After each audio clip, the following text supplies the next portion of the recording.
প্রিয় শিক্ষার্থীবৃন্দ, আসসালামু আলাইকুম। আশা করি তোমরা ভালো আছো। আমিও ভালো আছি, আলহামদুলিল্লাহ। আজকে তোমাদের সামনে আবারও একটি নতুন ভিডিও নিয়ে উপস্থিত হলাম। আশা করি তোমরা শুরু থেকে শেষ পর্যন্ত দেখতে থাকবে, অবশ্যই কাজে আসবে। আমার চ্যানেল থেকে তোমাদের সবাইকে স্বাগত। আজকে তোমরা জানো, বিগত কয়েকদিন যাবৎ ওয়ার্কশিটের উপরে অনেকগুলো লেকচার আমি দিয়েছি। আজকে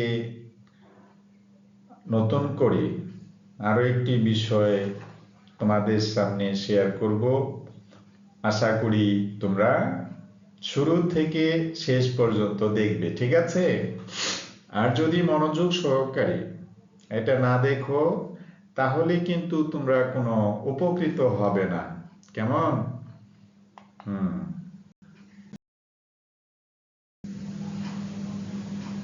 এরপরেও যদি কোনো প্রবলেম হয়, এখানে কন্ট্যাক্ট নাম্বার আছে হোয়াটসঅ্যাপে, দেখো 01711488315। এই নাম্বারে তোমরা ইনবক্সে কমেন্ট করবে। যদি কোনো প্রবলেম থাকে সেটা আমি সলিউশন করে তোমাদের নিকট পাঠিয়ে দেব। কোর্সটা যাদের জন্য ডিজাইন করা হয়েছে, তোমরা জানো, যারা বিবিএ অনার্স ফার্স্ট ইয়ারে আছো, এটা আসলে অ্যাকাউন্টিং ডিপার্টমেন্ট, ম্যানেজমেন্ট, মার্কেটিং এবং ফিনান্স ডিপার্টমেন্ট সবার জন্য কাজে লাগবে। And also for SSC accounting first year এবং এক্সাম ফর 2025 সালে যারা পরীক্ষা দেবে, তাদের জন্য কিন্তু অধ্যায়টি অতীব গুরুত্বপূর্ণ। সুতরাং মিস না করে শুরু থেকে শেষ পর্যন্ত তোমরা দেখতে থাকো। চ্যাপ্টার হচ্ছে ওয়ার্কশিট।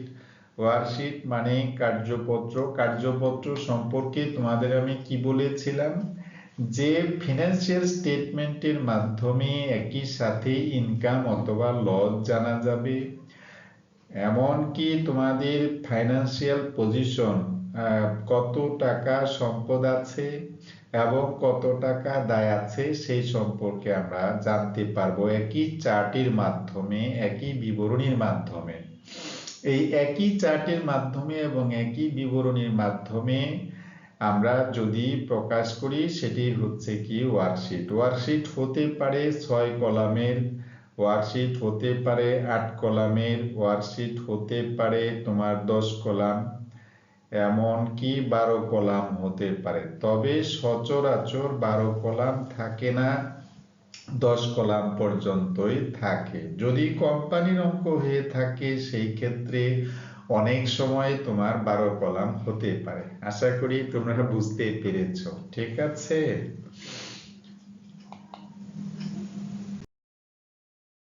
তো আজকে দেখা যাচ্ছে তোমার এটা নিয়ে সপ্তম লেকচার চলছে।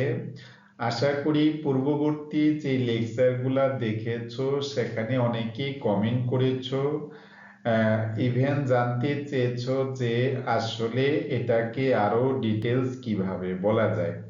দেখো প্রিয় স্টুডেন্ট, এই যে তোমাদেরকে সহজে বোঝানোর জন্যই কিন্তু আমি প্রত্যেকটা লেকচারকে মানে ভেঙে ভেঙে অতীব ছোট করে থাকি, যাতে করে তোমাদের কোথাও বুঝতে কোনো প্রবলেম না হয়।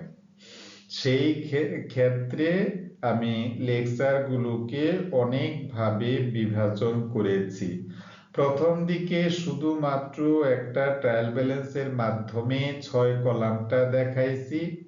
এরপরে 2টা অ্যাডজাস্টমেন্ট নিয়ে কিভাবে অ্যাডজাস্টিং জার্নাল করতে হয় সেই সম্পর্কে বলেছি। এরপরে ওই অ্যাডজাস্টমেন্টের সাহায্যে কিভাবে অ্যাডজাস্টেড ট্রায়াল ব্যালেন্স তৈরি করা হয় সেটাও কিন্তু আমি তোমাদের সামনে প্রেজেন্ট করেছি।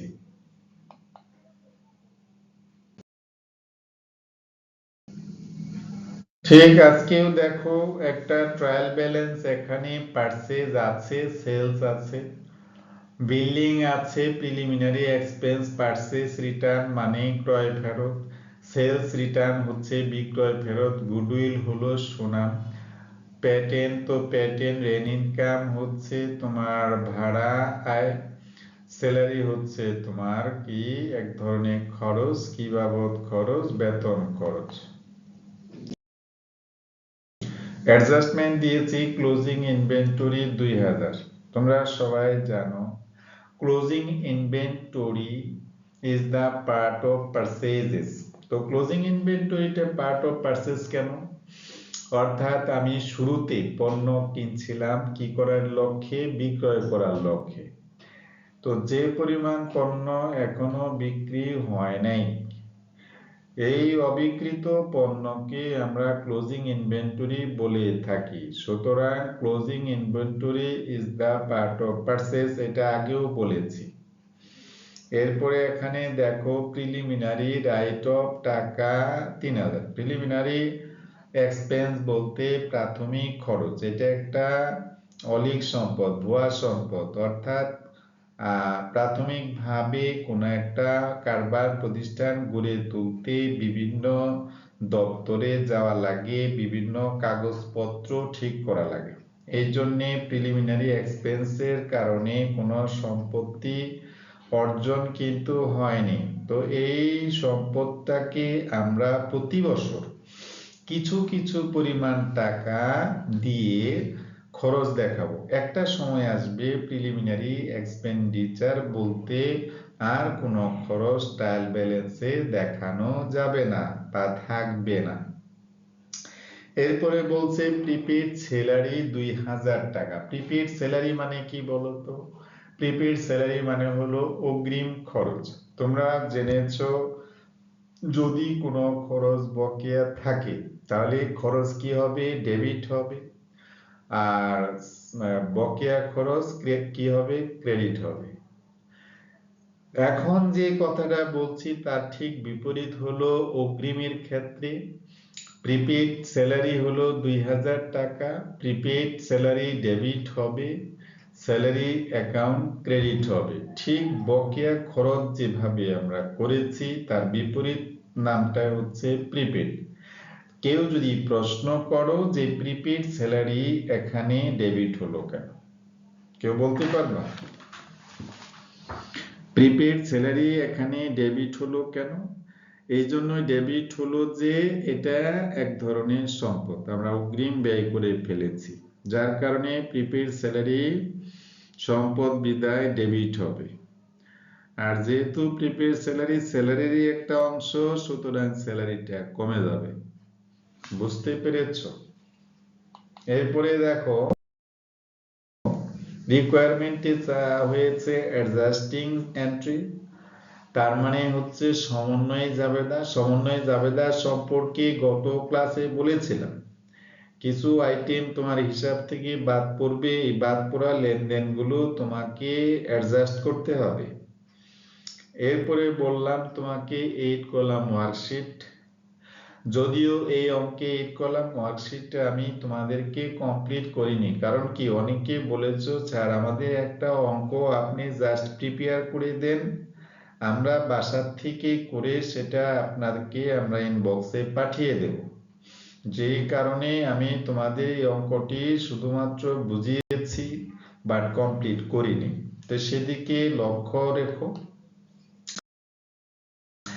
অ্যাডজাস্টিং এন্ট্রি ক্লোজিং ইনভেন্টরি আগেই বলেছি, পারচেজ ক্রেডিট, আর অ্যামortization ডেবিট, প্রিলিমিনারি এক্সপেন্সেস ক্রেডিট। অ্যামortization কেন হলো? যেহেতু ভুয়া সম্পত্তির ক্ষেত্রে অ্যামortization হয়, স্থায়ী সম্পত্তির ক্ষেত্রে ডিপ্রিসিয়েশন হয়, আর খনিজ সম্পদের ক্ষেত্রে ডিপ্লেশন হয়। সুতরাং একটার নাম হচ্ছে ডিপ্রিসিয়েশন, একটার নাম হচ্ছে অ্যামোর্টাইজেশন আর একটার নাম হচ্ছে ডিপ্লেশন। আসলে বিষয়গুলো একই ধরনের, নামগুলা ভিন্ন।